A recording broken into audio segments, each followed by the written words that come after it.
Hello, good afternoon, everybody. Good morning in America, and welcome to this, the next webinar that we're running in the Quirk series around the situation we find ourselves in at the moment. I'm delighted to be joined today by Dr. Arnoud Franken. Arnoud and I met more years ago than either of us would probably care to acknowledge, when he was a senior lecturer at Cranfield University and was looking at high-performing teams and was a high-performance specialist. And as part of his study, came to look at the Royal Marines, had a conversation with me and with lots of other people within the Royal Marines. But the friendship that we then built up led to us collaborating on a Harvard Business Review article that we co-wrote. And that then, I'm very grateful, Arnoud, led to me having the career that I now have for the last 10 years outside of the Royal Marines. But since then, you've been teaching strategy globally at Maastricht University, and you're also now a senior strategy consultant at In Context Strategy Consultancy. So welcome to the webinar, and welcome to everybody listening in. Thank you for your comments already in the chats coming through. And Arnoud, delighted to have you with us. Thank you very much for having me, Chris. Yeah, you're right. It's been more years than we both care to remember. I'm sure people will find out when they go and hunt for our article. Absolutely, absolutely. So before we really start off with the session today, and to get into the content, I'd like to ask everybody listening in to basically contribute as much as they can. So the Q&A button is there at the bottom of your screen. Please feel free to ask questions as we go along. Because it's a lot more engaging for Arnoud and for myself if we see the questions coming up. But first of all, we've got some questions for you. So I'm going to launch a poll right now. And essentially the poll is around, where are you right now? Are you organizationally still very much focused on surviving and dealing with the here and the now? Are you really still in the muck and bullets of what is happening? Or are you looking more towards the future and thinking about the future and the changes you might need to make? And we'll just allow that to roll through as we start to think about some of the things that we're going to be talking about, Arnoud. I mean, essentially, if we are looking to the future and thinking about the future, then there's an awful lot coming downstream at us. Some people are saying that this is a genuine inflection point and we'll see a fundamentally different future. Others are saying, no, the pendulum will settle back to where we are because, as humans, we've developed our approaches to life over millennia, so it's not going to shift for a long, long time. So how do you think we're going to find ourselves in the future, and where do you think we're going to be? What might the implications be? Yes, good question, Chris. It's like I often say, it's an MBA answer. It depends. When you look at some sectors, so for example, when you look at elementary schools, sure, my kids, they've been doing homeschooling, with their iPads, and that has all gone very well. But after the summer break, it's essentially back to normal. They're going back to school full time. So that's not really changing. And there will be some other things. It's like when you look at, when we do our grocery shopping, is that really going to change? Well, perhaps in the moment, what we buy, instead of the A brand, we may buy the B brand, or we go for the low cost. Those are some changes. But when you look at some other industries like aviation, travel, I'm not expecting that to quickly come back to normal. I mean, even when you listen to the news, like yesterday, when Airbus announced that they're going to, release 15,000 people because they don't see the industry coming back to, say, the 2019 level until 2023. Well, that's going to have a big impact. Now, all of a sudden, 15,000 at Airbus around Europe, around the world, will be affected. Look at the airlines, be it all the major carriers, and including the low-cost carriers like EasyJet. They're making people redundant. That will have some long-term effect, including the behavior of travelers, be it for leisure or be it for work. I mean, even what we're doing now, speaking with each other through Zoom. A couple of months ago, we would have traveled to the same location, and we've done this physically, and now we're not, and we're figuring out, this works fine, and actually this saves us money. And I'm sure you experience the same as I do in my work. A lot of the deliveries that I've been doing in the last couple of weeks, months, have been online rather than coming together face to face. And I think some of those changes, they will endure. Yeah, it's certainly been a learning experience for us, as I suspect it has been for lots of people. I've seen a lot of conversation around pivots and people talking about pivoting. I don't think that we've necessarily pivoted really, because what we're doing is essentially the same thing as we've always done. We're just delivering it via a different platform. Yes. Whereas we have traditionally done things face to face and run workshops face to face, being in the room. And initially, when this all started to happen, it felt like it was going to be a bit of a catastrophe. I think we'd always been considering doing things online, but if I'm very honest, I've probably been kicking the can down the road a little bit. Yes. On it, because the in-person ones seem to be working so well, and I was probably getting in my own way a little bit by believing that the only way to do it effectively as I'd like is in person, because it's all about human behaviors. And so to now be forced to do it online was really interesting, and to learn how to do some of these techniques online and do it virtually has been it's been really interesting. We've now got a whole series of management and leadership courses aimed at sort of the middle tier of most organizations, but we started doing the gaming side of things virtually as well. And that's been a real challenge, learning how to do the gaming virtually. Exactly. And keep everybody involved. Yeah, it requires experimentation. It's not doing like for like. Some things that you can do face to face, you can't do online.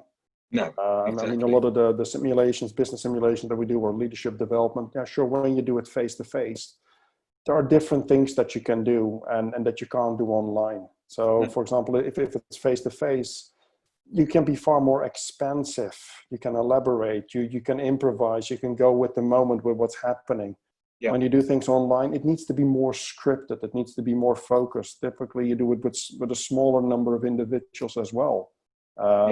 This is really where some of the team dynamics that come in. Go beyond 6 people, and you start to get the passengers. And when you can do it face to face, it's different. Absolutely. It's interesting also about the efficiency. I mean, Andrew McInerney making a comment, within the chat about, actually being able to do more, because we can now do 3 workshop events in one day, whereas before with traveling, you would only been able to do the one. Absolutely. But you can now attend all 3. Yeah. And you can still do a day's work. But whereas physically, we just wouldn't have had the time travel to be able to do that ordinarily. Yeah, I mean, great example. It's just before the COVID crisis broke out here in the Netherlands. My colleagues and I were developing a series of workshops for a very large pharmaceutical company. Essentially, we already had our tickets in hand to fly to Basel and then fly on to Munich, and a couple of days later fly on to New York. And then, of course, stopped. As a result, couldn't travel anymore. But there was still a need to do the workshops. So we pivoted in, okay, let's do it differently. And we did it virtually. And then, of course, you start to do the sums. And exactly like Andrew says, if you have to fly to the US, it takes a day. Fly back from the US home, it's another day. And in a way, you're charging for it. And now you say, right, we do it virtually. Yes. Fine, I'll still do it in the same time. So I start in the afternoon, finish in the evening. But, I don't need to travel. During those days, I can do other things.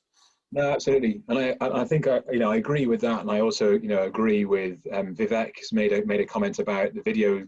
As you get more experience with it, it starts to work more better and becomes more effective. I agree with that, but I certainly think that also I have particularly found running sessions to be quite tiring as a facilitator, more tiring than if I was doing it face to face, because. Yes.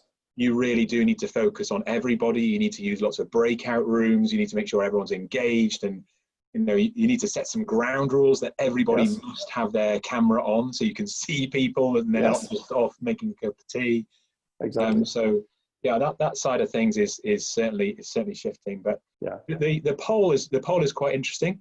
Okay. And if I share the results with everybody, then 88% of people, on the webinar today are looking to the future and to change. So You know, Excellent. that's quite a nice place for us to start, I think. Yes. If we start to look, if I was to ask you that difficult question around the future, Yes.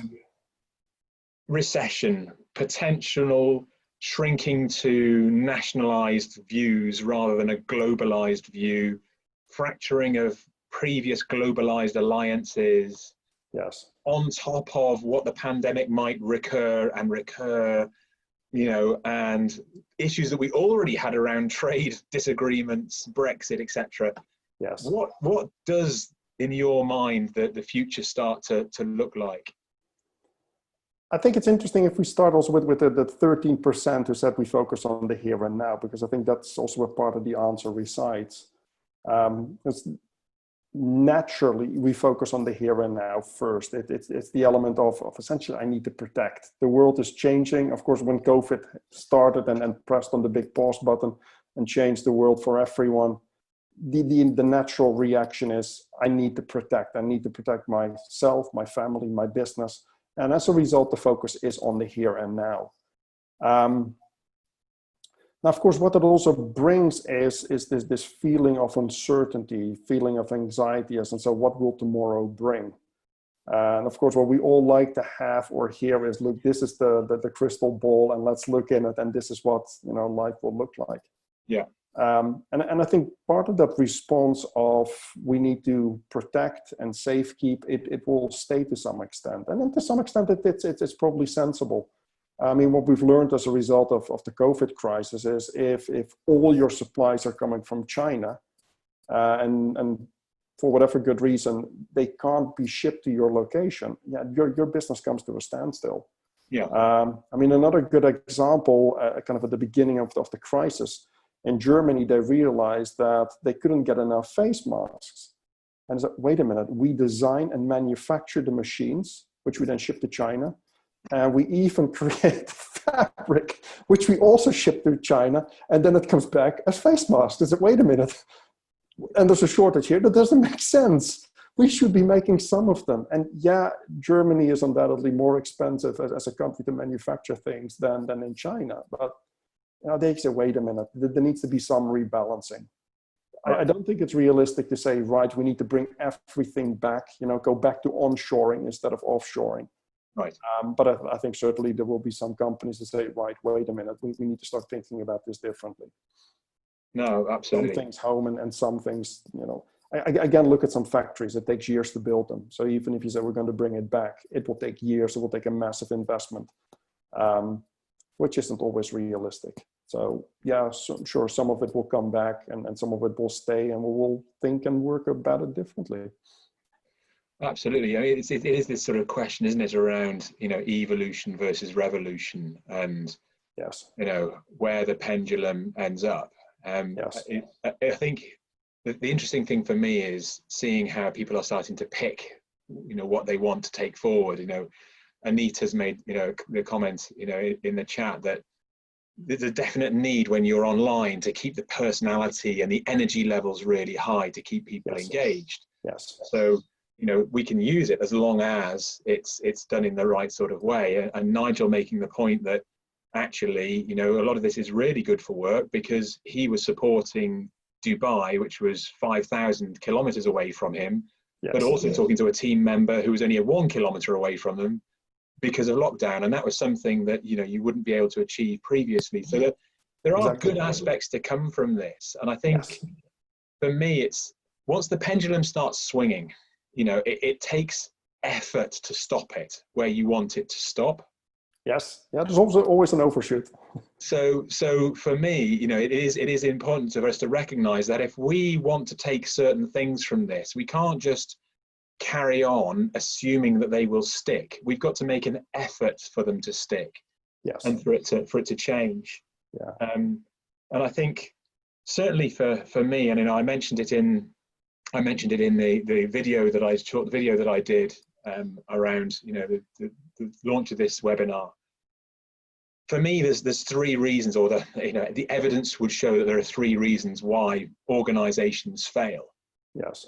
And it's around a failure to anticipate, first of all, a failure to adapt to the situation, and then a failure to learn from the past. absolutely. And the studies show that if you get one of those wrong, but you're okay with the other two, you'll be all right. There'll be a bit of friction, but you'll be all right. So if you Yes. fail to anticipate, you don't see something coming, but you're quite an adaptable organization and You'll you've get there. done good learning from the past, you'll get through it. Yeah. If you haven't learned from the past and you don't anticipate, then you're relying solely on adaptability, and that is going to be really, really difficult, but you might just about scrape through it. If you get all three wrong, End of then you're in a exercise. real difficult place. It's generally fatal. Yes, absolutely. So I think that, for me, it's all around that. Maybe we can take the conversation forward around those three facets of how Yes. do we anticipate, how do we improve adaptability, how do we learn from the past, and so we can start to pick things up when we look further forward. Andy Mack making another comment here around the USA buying up global supplies Yes. of anything with the potential to reduce the impact of COVID-19. So what can we anticipate? It's all about those sorts of aspects that can come in. But Yes. maybe first of all, should we touch on society and cultural changes within society? Because I think that could be quite interesting. What do you think we might see in terms of shifts in society and behavioral shifts? I mean, we've touched on it a little bit already, but maybe you could bring out a little bit more color around that. Yes. I mean, some shifts that we'll see in society is one that we've been talking about, is working online and getting more used to that, which will also lead to more shifts to doing things online. And not just buying your groceries online. Maybe a lot of folk already doing it, and now more people are doing it. I think another shift that you see in there is related to this technology. I've been doing a lot of work with pharmaceutical companies, and initially I made the assumption, given that they are so advanced and the science they do, I just made the assumption they are using a lot of technology. And actually a couple of years ago, I found out they didn't. But as a result of this, they are now doing it. Right. And that is leading to things to say, you know what, and including, say, the regulator involved, say, you know what, we have smartwatches, and we can use those to serve patients, which means they don't need to come to the GP's office, or they don't, just need to come to the hospital because, you have to come back on a monthly basis. Now you can do it, it's like predictive maintenance if you were to use an engineering analogy. Yeah. So you can see there's a shift in that as well. Yes, you will also see a shift in people's education and their opportunities. Yeah, are you inclined to learn? That's one, because in this world we'll have to learn. But do you also have the skills to make this shift? And if what you do is just focused on the manual, well, yeah, you can see that will lead to more unemployment, which of course will have another knock-on effect, because we, in the societies we live in, we support each other. We have a social system. And that will have an impact there as well. Another thing you can see, for example, at the moment, as a result of a lot of business results that are lacking, a bit poor, it will have an impact on taxation. Yeah, as in the amount of tax that's generated. Yes. Last week it was in the newspapers here that some of the councils are now going to the national government to say, look, as a result of the situation, we don't have the money to do the things that we used to do. So help. And I think there will also be a shift in how, say, councils operate, because just shouting, we need more resources, well, you can shout, but if it's not there, you'll have to come back to resourcefulness. And I think that's where also the pivot will be, because you can shout and ask and demand and complain about the lack of resources, but at some point they simply won't be there. And that hopefully will then lead to the kind of the breakthrough in thinking and the realization as in, I'm not going to get it, but what I want to achieve is still important. So right, I will need to approach it in a different way. And I think that will also spark more creativity and more innovation. No, definitely. I think, those are all great examples, and it picks up on this, this, I guess the underlying strand of a lot of this is about trust. Yes. Because, if we are now working from home, the issue that just about everybody has always had about some sort of working from home is, well, how can I trust you? And I was talking to somebody yesterday who was telling me that he's become aware of organizations, not his, fortunately, but organizations that have started to install keylogger software. So they can see how many keystrokes are happening per minute. You can see how active you are, what keystrokes are actually happening. You know, it's a fundamental lack of trust in the individuals. You know, and measuring entirely the wrong thing, which is activity rather than output. Exactly. And you know, we should be looking for output being the most important thing, you know, at this. Yeah, and then also what you measure is what you get, and it's right. If you're counting the number of strokes that I make, well, I'll come up with something. Of course, it's meaningless. Spot on. You need to focus on what is it that you actually try to achieve. And yeah, some folk will say, you know what, I'm not productive until 11 a.m., but you know, I'll continue to be productive until 9 p.m. Whereas the next person just works from 9 till 5. And I think that also requires a little bit of a mindset shift. Those are right. You know, again, if you're dependent on each other, then it doesn't work if one person starts at 11 a.m. and the other starts at 8 a.m. But that's a coordination issue. I think the other thing really is how this might drive societal change in terms of diversity as well. Because, you know, I don't want to get into any comments about who stays at home and who doesn't stay at home, etc. in a traditional or non-traditional or non-binary, whatever it is, format and family. But working from home and working more virtually, surely that's going to help us drive as well more diversity, because more people will be able to sit down and contribute meaningfully. Absolutely. Whereas they maybe not been able to do because of other commitments elsewhere.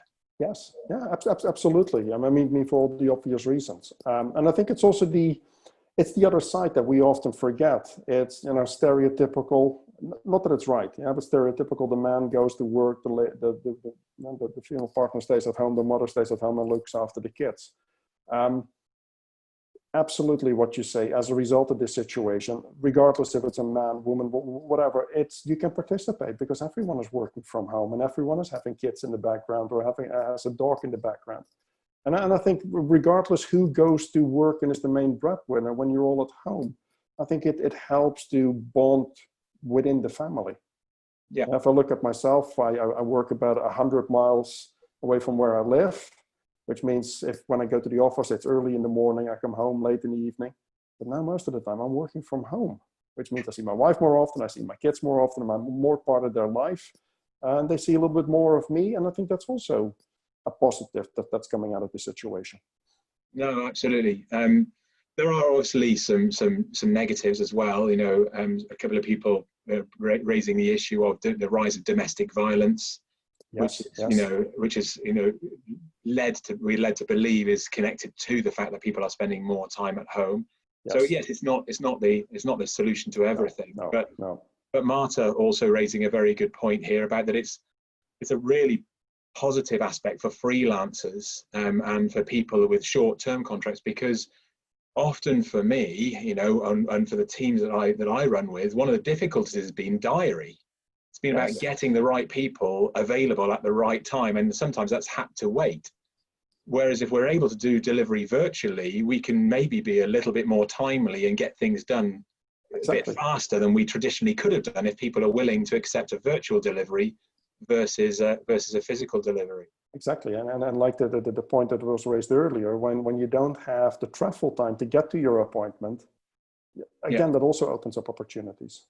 Yeah, absolutely. And it's just Anita bringing up another point here about, you know, it's one of the issues, one of the downsides again is about not bonding, particularly for unskilled workers and professions where hands-on, you know, learning from each other, you know, apprenticeships and all that sort of thing are really vital. And I had a very interesting conversation with somebody who works in the retail sector yesterday, and they were telling me that they have done almost a deliberate policy to see how the water cooler moment, if you like, might or might not be affecting the business. So they have set up teams where some of the teams in their business are having virtual water cooler get-togethers for no other reason other than just to chit-chat, share, talk, engage. And other teams are solely getting together purely to talk about work, targets, objectives, and what needs to be achieved. Yes. And they're looking and measuring at how those teams seem to be affected by whether they have that ability to get together and just chit chat and share and talk as part of Yes. day-to-day life, and that mental health benefit that brings. Yes. Yeah, absolutely. It's when you can come together face to face at the water cooler, at the coffee machine. You can have a chat with each other. It's also far easier when you're stuck with something, or you just want to soundboard something, to just walk into someone's office and have a chat, or you can do it over lunch. And I mean, something I've noticed as well, and I assume you have as well, as soon as you go and do these meetings online, it becomes very formal. First of all, it's scheduled. You don't just drop in on someone because they're probably busy, so it's scheduled. And then you'll have an agenda. And so it's very formal. And if it's a meeting, it's the same thing. And you know, what I see with a lot of online meetings is, default is turn your camera off, turn your microphone off. Sometimes it's even company policy to turn your your video off to conserve bandwidth, which again doesn't help with bonding. And then you get the passengers. And so, yeah, that's the downside of that point. Absolutely. So if we were to start to shift now, to start to look at leadership, because a lot of the people on the chat today are leaders and are business leaders, or are leading teams within businesses. Many of the factors we've been talking about so far will affect the way in which we lead and how we lead, and how leadership needs to be learned, developed, etc. in the future. So what are your thoughts around that, and how that might change? Yeah, if I combine your question with the topic we just spoke about, when you deal with remote teams and the fact that coming together and bonding becomes more difficult, it means that what the leader does needs to change as well. And the focus needs to be a lot on making sure that even when people are remote, that they bond. Now, bonding is not just by coming together, physically coming together, but you also bond by having a shared purpose, shared interest, and shared values, so that you feel that aspect of inclusivity. Essentially the same thing when you support a particular sports team, be it like Formula One that's starting up soon again, or be it a football game where you say, that's my club, or I'm a big fan of them. Even though you don't know the people, because you have that shared interest and you wear the same jersey, hat, scarf, whatever it may be, you feel part of one. And you need to have the exact same in a company. And I think that's what this period has, certainly for me, brought out a whole lot stronger. Before this, it's like the typical iceberg. There can be inefficiencies below the water level, but as soon as the water level comes down, those inefficiencies are exposed. And good enough isn't good enough anymore because the environment doesn't support it. And that means that having a purpose is becoming increasingly more important, and not just the purpose as in we want to be the world financial leader, because that means nothing. No one comes out of bed for that in the morning. But therefore, you need to have a purpose that is crystal clear, that is compelling, is bringing people together, is easy to understand. Because that starts to bring people together. And then even when you're not at the office and you can't look your colleagues, in the eyes, when look, we're all working towards this same purpose, and we have these values that shape how we behave. Even though you're remote, you can come together. And I think if I come back to a previous point that you made, when you have that, the aspect of awareness of what's changing around you becomes something that becomes part of your habits. Because if you care about what you try to achieve, you want to protect it. You want to champion it, because you care about it, it matters to you, but you also want to protect it. And the element of I want to protect what we are working towards also means that you start to look around. What's happening, in an opportunity perspective, but also as in a threat perspective, a risk perspective. And again, when you care together about it, you start to share that with each other. And I've noticed this. Don't know what it really means, or I know what it means, but let's have a chat about it. How can we respond to this? And that will also lead to more proactive behavior instead of the firefighting and being very reactive. Yes. Yeah. So a lot of this then, is about that cohesion as an organization, which comes from empathetic and genuine language, not management leadership language. So maybe Exactly. one of the things, that one of the changes that we need to make, if we kind of put aside the whole working virtually or working office, if we just now concentrate on, what might the leadership techniques, and things be needed in the future. Yes. One of it is about that vulnerability of, of leadership, about being open to share, about being open to talk to each other, encouraging other people to do the same, so that we all understand, because that's surely the way that we build better trust. If we are willing to share something about ourselves, absolutely, then we are implicitly giving trust to the people we're talking to. Yes. Yeah, leadership needs to become more human. Right. If you look what we've seen in the last couple of years, decades, is the person who's the leader is the one who's professionally the best. Be professionally very good at what you do. That leads to the promotion, and ultimately, you may be the person at the top of the pyramid. But essentially, you got there because of your expertise and the experience that you gained, the knowledge that you have. Yes.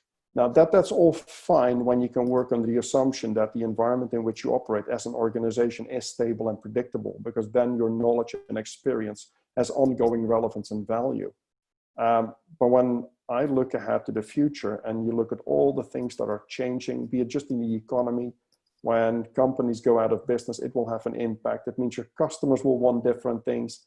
And that means, like the title of this webinar, the future isn't what it used to be.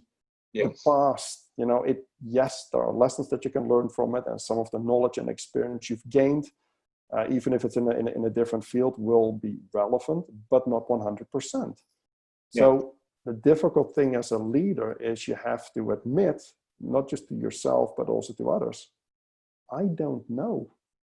I know where we want to go. We know what the compelling purpose is. And a brief point on that is, sometimes what I hear when I work with clients is, setting the purpose, that's something that the C-suite can do, but I sit in the middle. I can't do that. Well, a very close alternative is, what is it that you're fighting for? Not what you're fighting against, but what is it that you're fighting for? There's something undoubtedly that you're passionate about, and that you can do that at a team level or a department level or a functional level. That's still the same. And if that is your North Star or your lighthouse, is it right? That's where we're going. Then it's fine to say, I don't know. I know where we're going. How we're going to get there, well, that's what we have to figure out together. Another point that we've spoken about in the past, it will require more empowerment or being unbossed. I'm not doing all the thinking for you anymore and just telling you what to do. No, it's more, this is where we're going. I'll support, but I need your input because I can't do it all by myself. So that's another aspect of change leadership.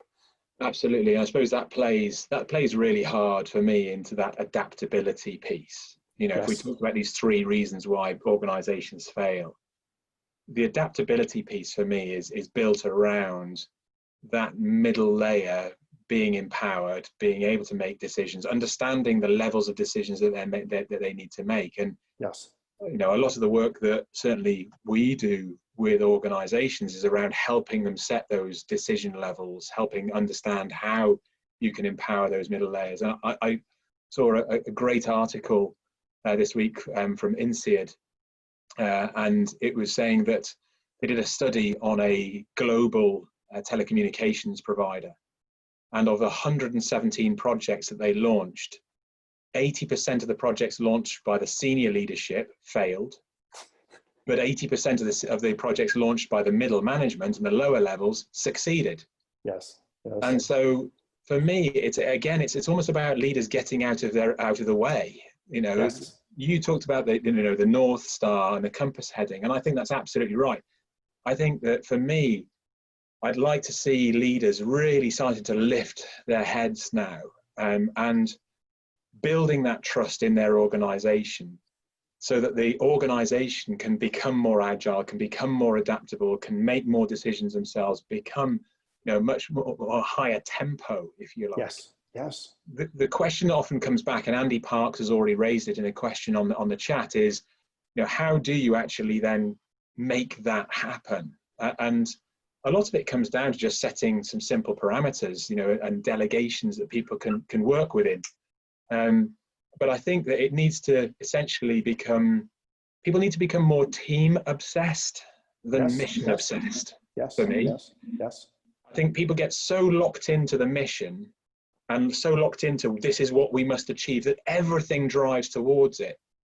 And they, you know, the seminal moment for me a number of years ago in building my own business was when I read Viktor Frankl's book about Man's Search for Meaning. You know, where he's saying about the fact that it's, you know, don't set yourself an objective because, you know, that means success.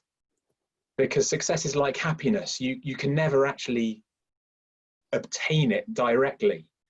It's got to come indirectly as a result of the other things that you have and you do in your life.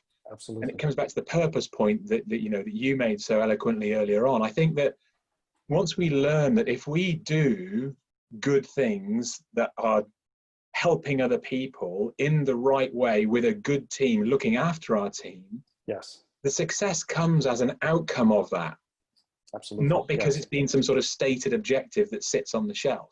Yes, absolutely. Question that I just saw come up is around unbossed and what does it require from C-levels? What it requires is letting go. I know it's the Disney Frozen song, Let It Go, but that's what it comes down to, letting go from wanting to control everything, wanting to have certainty, wanting to know everything. One of the clients that I work with at the moment, they're going through an unbossed culture shift. It's easy to say you need to be unbossed. It's easy to start using it as a hashtag in all your communication. It's easy to write it large on the wall of your campus. But it requires this mindset shift in the individual and to really reflect on why is it so incredibly important to me to want to be in control. To an extent, that's normal human behavior, but why does everything need to, you know, be within your control and decided by you? What's driving you? Without going and, you know, say, okay, let's lie down on a couch here and have a psychological discussion. Yes, a lot happened in your past that shapes that behavior, but it comes down to what's the story you're telling yourself, challenging that story. And what I've noticed in working with this client is what we've been talking about is how can you come out of that comfort zone for yourself and be fine to let go. And it does come down to what gets you out of bed in the morning. What is this overarching purpose? If that is a far stronger feeling than the feeling of fear when you have to come out of your comfort zone and when you have to let go, that makes letting go easier. Because something else is a far greater value than just, I need to control, I need to have this, you know, slide deck with 127 slides and 3 spreadsheets behind it to back it up. There's more, no, this is what we care about. If we deliberate too long, stuff will happen that gets us off purpose. That's not good. No, absolutely. You know, and it's, you know, Andy Parks makes a very good point, you know, about the fact that a lot of this is driven by ego. So, you know, we all have an ego of different levels. We all have confidence at different levels. So it's about how we manage that, I suppose. So as well as developing, you know, which I think is really important, that sort of that middle layer, that mid tier that we spoke about, and the reason why it's so important to drive the engine. Maybe, you know, for more senior leaders, it is about, well, how can I get more comfortable with this? How can I kind of park my ego and listen to what is being said to me? One of the challenges, and maybe we can come on now to something a bit more about anticipation, certainly within the gaming side of things that we've done. And I know that, you know, we'd love to hear, I'm sure everybody would love to hear a bit more about in context and how you do your simulations. You know, the anticipation side of things is one of the biggest things we do before we actually walk into the room is to prepare everybody before they come into the room for what this is going to feel like. Because just about everybody associates themselves emotionally with a part of the plan. And they find it really hard to disassociate themselves from that. So that when people are criticizing the plan or critiquing the plan, they feel like it's a personal critique of them. Absolutely. So, I mean, you know, you do simulations and you run, you know, world-renowned simulations for Yes. businesses. You know, how do you go about dealing with issues like that? One of the things we do that's really helpful, it's very scary in the beginning for participants, is we get them out of their day-to-day role. And we place them in a different role. It comes back to the empathy. Just place yourself in the shoes of someone else and then look at the world from that perspective. In a way, during a simulation, because it's like a war game, it's a safe environment. Yeah. Nothing bad is going to happen when you make a mistake in a simulation or in a game. And so it's already liberating when you can take someone out of their day-to-day position and place them in a different one. And what they notice by playing the simulation, by dealing with the dilemmas that are thrown in their way, often unexpectedly, they start to notice that, wait a minute, if we do start to talk about it, and we do this together, they start to figure, wait a minute, actually, we can do this. And then they also notice that, wait a minute, when I'm back in my own role, you always have the impression, I need to stay within the dotted lines. I need to stay within the lines. You know, like when you drive on the motorway, I need to stay within the lines or else. Yeah. And it's just by going for those unfamiliar experiences, just exploring them, experimenting with them, that they notice, wait a minute, I can cross that line and nothing bad will happen. And actually, when they broadened their experience by doing that and connected with each other, they notice, wait a minute, we can actually accelerate. We can do these things faster. We don't need to jump through 5 hoops of approval. You know, just 3 might be enough as well. Then there's still enough rigor in the thinking and in the process, but then we can go. Yes. And then it's by going through those kinds of exercises, those simulations, that it frees people up, that they gain the confidence. Actually, first the courage, as in actually, let's go and do it. It's a simulation, nothing bad's going to happen. Get out of the comfort zone, do it anyway. And then you build up the confidence. Actually, we can do this. And as in context, we do that at different levels. I think that sort of concept of psychological safety is hugely important here. Yes. From the people who are participating, who are going to be doing some of the challenging, because they don't want to be risking, you know, challenging somebody that means they might get fired in the morning, but also from the leaders, you know, and, you know, Mike O'Dell making a very good point, you know, the leader might recognize the power that this could bring, but still fears letting go. So how do you help them take that risk and show success? And I mean, from my perspective, Mike, the way in which we've done it with previous clients is to help introduce this kind of topic around the testing and the gaming and the simulations in a very non-threatening way initially, so that people become more comfortable with the technique before you actually introduce the emotion of the current reality. So we have taken things like historical examples of things that have happened within the business, maybe that went well, maybe that didn't go so well. And we've then encouraged the leaders to say, well, you know, if you were going to set some delegations around this, and if you were going to empower the teams more to do this, what would those be? How would those operate?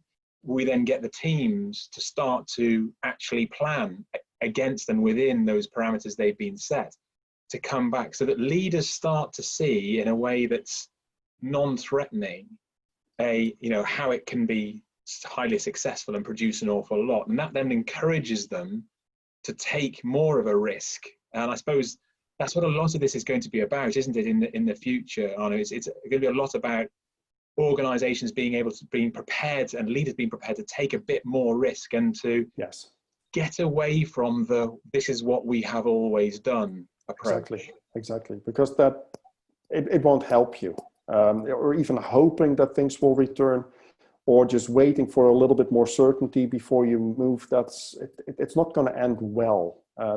You're going to lose in one way or another. The other thing, like you say, is when you create this safe environment, including about the future. So one of these simulations that we've done for a large client, they were embarking on a digital transformation, a topic that's on, you know, almost at the top point of the agenda of many companies. Yeah.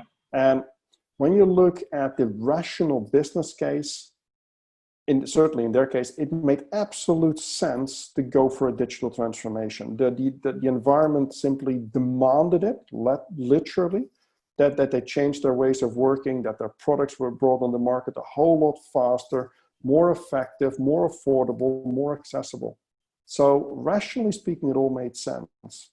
And then when we started to look inside the company and ask, okay, so how far are you with the adoption of the technologies and the new ways of working? It was shockingly barely. And so we started to dig deeper. And eventually what I found out, like the topic I just mentioned, a lot of leaders had climbed the ladder based on their knowledge and experience and expertise. And as soon as the technology was brought in, one, they didn't understood the technology sufficiently. So that's already scary in any event. We like to understand. And if we don't, default position is loss avoidance. So let's not adopt the technology. And even when they understood the technology, it became about, right, so what you're actually telling me is the algorithm knows better than me. And then the answer is yes, the algorithm does know better because it can do computations a whole lot faster than your brain can and has access to far more data than you have. But it's then seen as the threat. And so what we did in this case, in this simulation, is actually say, okay, let's go and play with the technology. And the dilemmas that we're going to throw at you will force you to deal with the technology. You're going to learn about it and then actually figure out for yourself that the technology isn't a threat. It's actually an enabler for you to shine even more and to make the difference that you care about in an even bigger way. Yes. But it really comes down to, show but don't tell. And that's what games and simulations do. They help people to see for themselves, one, what is change about and why is it necessary? What does it mean for me? And how can I make most of this? Yeah. And that's not just simulations or technology, that's even going forward, making sense of the future and figuring out for your own company, your own department, your own team, what is it that we have to do differently? Let's explore it in this safe environment.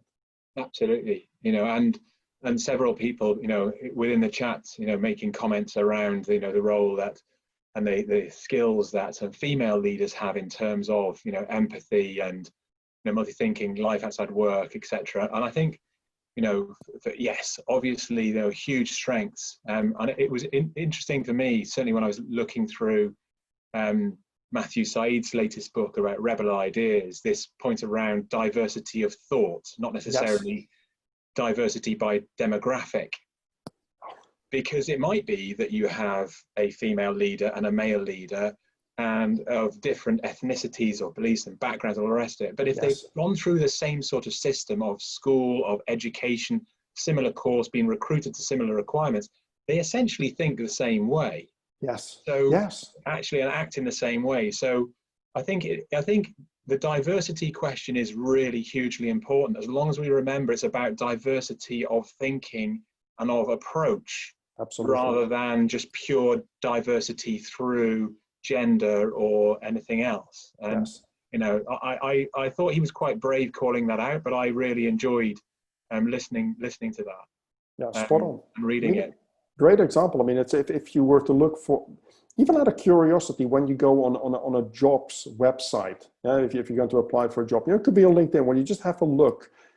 And when you look at what's required or asked or preferred, it's always as in, you must have grown up in this particular stream, in this particular way of thinking. And if not, we don't want to hear about you. So in that case, the problem already starts at the entry point to a company, where HR is essentially the filter. They may have the diversity and inclusivity policy, but when you look at, when it comes to recruiting people, it's first as in, do you fit this profile? There's nothing diverse about it. And so even at that point, you need to start to think differently. Yes, for some jobs, you need to have certain technical skills and experience. I mean, you wouldn't say, look, we need to have a brain surgeon, and the person applying for the job, they've been a car mechanic. You don't want to have that person. You're not simple. You need to have some basic skills and competencies for given jobs. But then it's looking far more at, okay, so but what are these transferable skills? Because actually that's where the innovation happens. I mean, it's a famous example with Apple and their Genius bars, or even how the Apple Store is set up. That was not developed by looking at the competitors in that field. They famously went to the Four Seasons Hotel, and they found the concierge, and they looked what the concierge does in the hotel, and that's what they brought in. Now, that's also diversity of thought. different backgrounds, and that's where the gold sits. Yeah, and Richard Sullivan, raising an entry point around the same sort of area, a need for organizational culture that accepts dissent.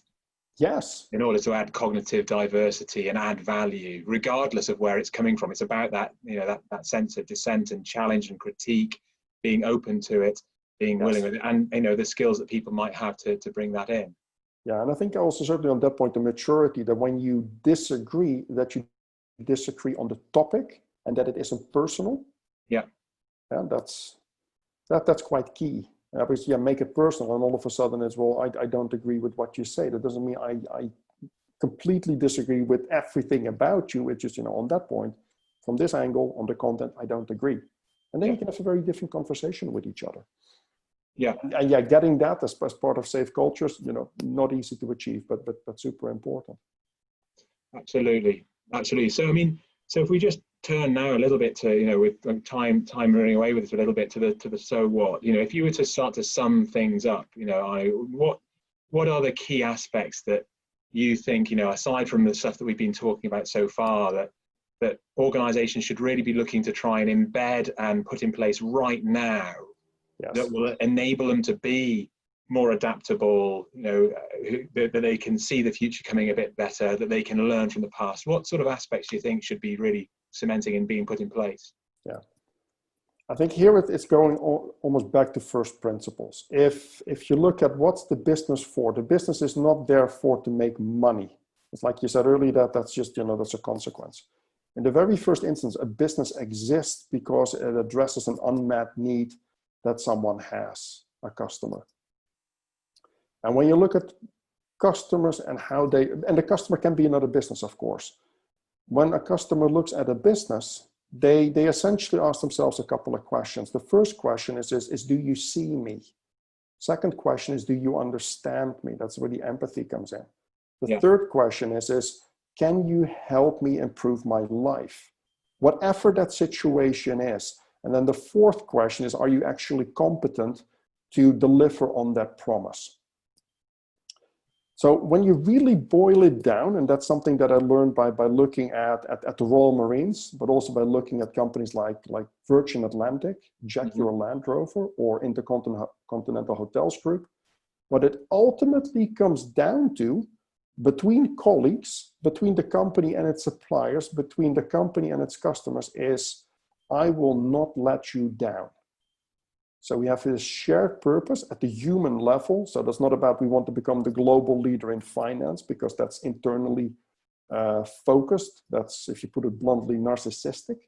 If it's focused on the other, and if you understand what it is that you're promising to someone, and if you then have the mindset, I will not let you down, that starts to shape what we just spoke about. Then you become curious about, okay, so what is happening here? I want to champion what we do because I care about it, but it fires me up. I will also start to look at the risks. It will also make me, to some point, courageous enough to say, you know what, we have done it in a particular way for the last couple of years, but the world is changing. I need to experiment and do things differently.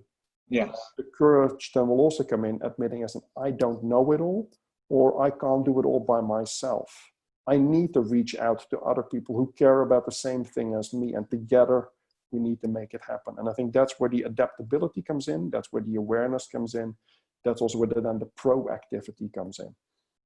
Okay. No, absolutely. And I think that proactivity piece is so important. I saw a quote, a Jim Collins quote on a tweet put out by Phil Jones earlier this week about, talking about productive paranoia. Yes.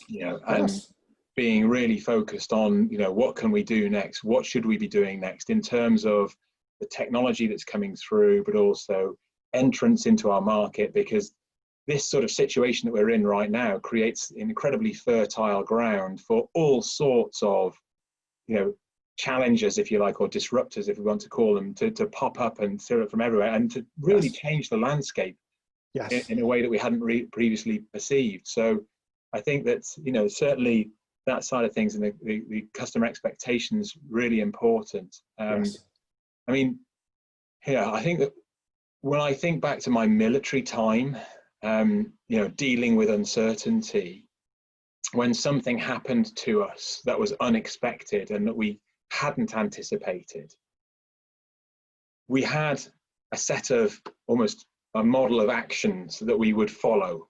It was like a flow chart, but it was a mental flow chart that we'd learned of: you do this, then you do this, and you do this, and you do this. Yes. And it's, as people will often, you often hear military people being interviewed, or indeed emergency service people, fire, police, ambulance being interviewed, and they'll say, well, how did you go? The training kind of kicked in, because Yes. it does, and it's that muscle memory that you've learned as what you're going to do. Yes. And it buys you time to then basically have the thinking space to think, right, now what do I need to do? yes. So I think that, as well as enabling and enhancing all levels of organizations, thinking about the different characteristics and the skills that we want in the future, regardless of where they come from and in whom they are vested. Yes. Also thinking about those, if you like, those immediate actions that you will be able to take if something goes wrong, to help you buy that thinking time, could be really, really important. Yeah. And I think what's also important in there is so training shouldn't be perceived as I need to fall back on the exact same routine, because that's holding on to the past. Yeah. There needs to be diversity in what you've trained on. Yes. Because the more diverse of background, experiences, ideas you can fall back on, the sooner you will recognize what is coming up. And that also buys you more time to think about, right, so how are we going to respond to this proactively, rather than it hitting you in the face and it becomes firefighting. But then it's too late. Exactly, because the risk is, if you're not careful, then a team, because it's being recruited in a particular way, and the individual being recruited in a particular way, particularly as they get promoted, become more and more homogeneous. And so, they are all thinking in the same way. And it's actually that diversity of thought and of different people being involved with different skills, different approaches, different backgrounds, that enables you to think about things, in a really strong way. There's the turnaround, if you like, of the English football team is generally credited to the board bringing in people like David Brailsford from cycling, and Stuart Lancaster, and others, who came in with a completely, they understood elite sport, but they didn't know anything about football. Exactly. But they also brought in economists and psychologists, So it is really, I think it's really important to have that sort of side of things in there. But also this empowerment piece, I think, is really key. You and I are both big fans of David Marquet's book, Turn the Ship Around. Yes. And the intent-based leadership, and allowing people empowerment to make their decisions. Yes. And accept failure then and support it. Exactly. Yeah? Exactly. And as long as you have a unity of purpose, which is what you brought out earlier on, as long as you've got that compass heading, that everyone's heading towards, then you're allowing the organization to work out for themselves, how do I head towards that purpose? How do I head towards that common goal? Exactly. You're not dictating it. So everything becomes a lot more tempo and a lot more fluid. Absolutely. Yes. Yeah. Okay. So I'm going to launch a final poll just before we get to close off, to see what people will now commit to, having listened to this. So if I launch some questions for you now from the people that are on the here, what would you think about this? Hopefully you've had some food for thought on what we've been through today. Just really interested in what you think you might do and what you might commit to. If you were to make a commitment, I've done it anonymously so that you don't have to, but if this was to be something personal, what are you going to take away and from today and say, yes, I'm going to do this? And we're only going to allow you to take 2. So you can only commit to 2 rather than commit to all of them, because otherwise you'll end up with too much to do. But just really interested in what people think of this and how they might go about it. And just while that voting's coming through, Arnaud, I'd like to really thank you for your time today, for being so eloquent, for giving great examples and case studies as we've gone through, highlighting it with different organizations and what they've done, different leaders and what they've done. I think that I think it's been fascinating listening to that because it adds so much depth and colour. So, thank you very much indeed for what you've brought to today. My absolute pleasure, Chris. And an honor to do this together with you. And again, if people want to follow up, I'm sure they'll be able to find me on LinkedIn, and happy to continue the conversation via that route. Absolutely. What we will do, make sure we do, is we'll make sure that we share the LinkedIn profiles, etc. On the link that goes out for the video recording that everybody gets that registered, so they'll be able to follow up with you in that way. Excellent.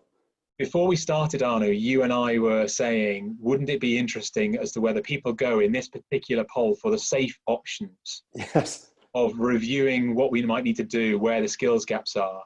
And we weren't sure that anybody would really go for the, I'm going to be bold and do something different. Yes. And focus on what we need to do, not what we've always done. Exactly. And interestingly, that is the one that's come out as the highest ranked Brilliant. response.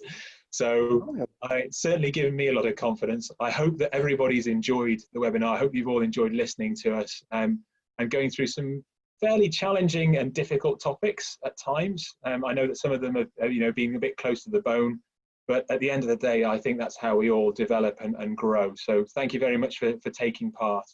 And certainly thank you for all the comments in the chat that you've done and for the Q&A that you sent through. Okay, so it leaves it just to me to say thank you very much. Stay safe, take care of yourselves and of your families, and look forward to seeing you on another webinar in the future. Thank you, Arnoud. Thank you, everyone. Bye-bye, Chris. Bye, everyone. Bye. Bye.